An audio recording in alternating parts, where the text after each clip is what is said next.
So we move to part 3 of chapter 5. We're still in the area of absorption and absorption costing.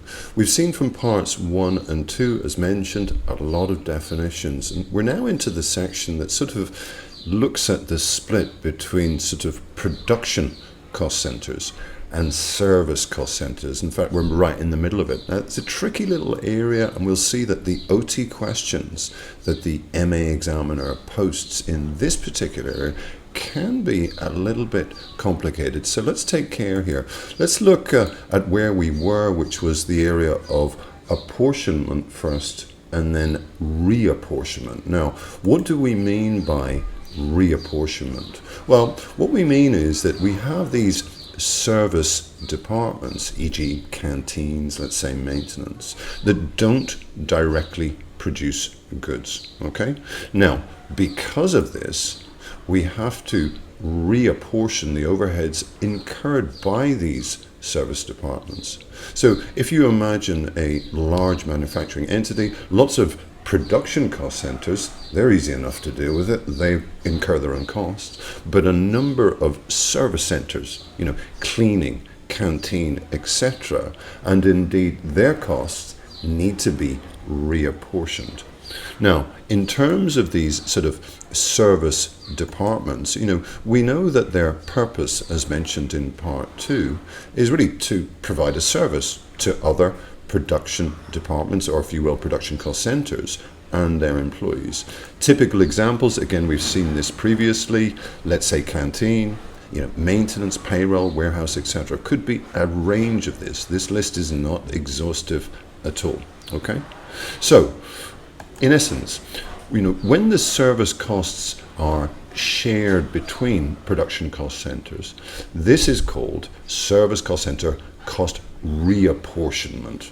Okay, so there's a number of different ways that we could do that, but first things first, let's be clear on the sort of concept here.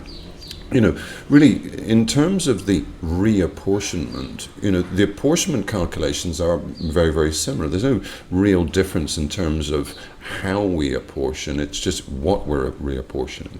So bottom line is that we need to be fair. Now, we touched on that area before. Obviously, fairness is subjective, but we need to try to be as accurate as possible. Now, in terms of possible options, the MA syllabus provides us with several ways to do this, okay? And this will be indicated within the relevant question. You won't have to decide on what the best option is. So, direct, step down, and reciprocal. So let's look at direct. That's the most basic. Now when we think about direct, what we're talking about there is service cost overheads only apportioned to production cost centers. That's it. Very, very simple. Services provided to other service cost centers completely ignored. As I say, the most simplistic method. We just have service cost centers, production cost centers. Let's allocate the service cost center overhead across these 3 production cost centers, let's say. So that's the direct method. Ignore everything else.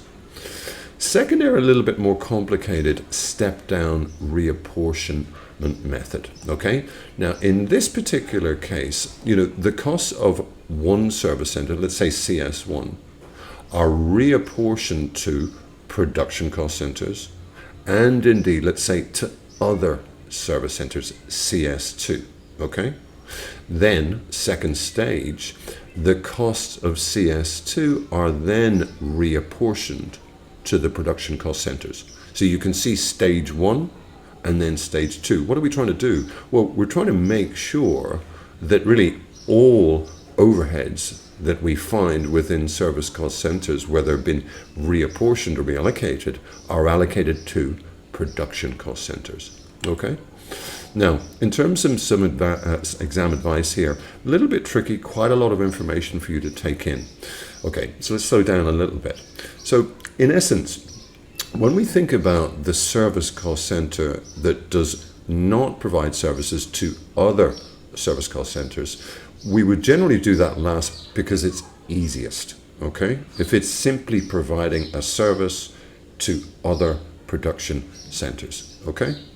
Outside of that, if that does not apply, and the question does not specify the order of reapportion, then reapportion the service content with the highest cost first. So there's really two options there. Highest cost first. This will be easily gathered from the question. Okay, so quite a lot of information there.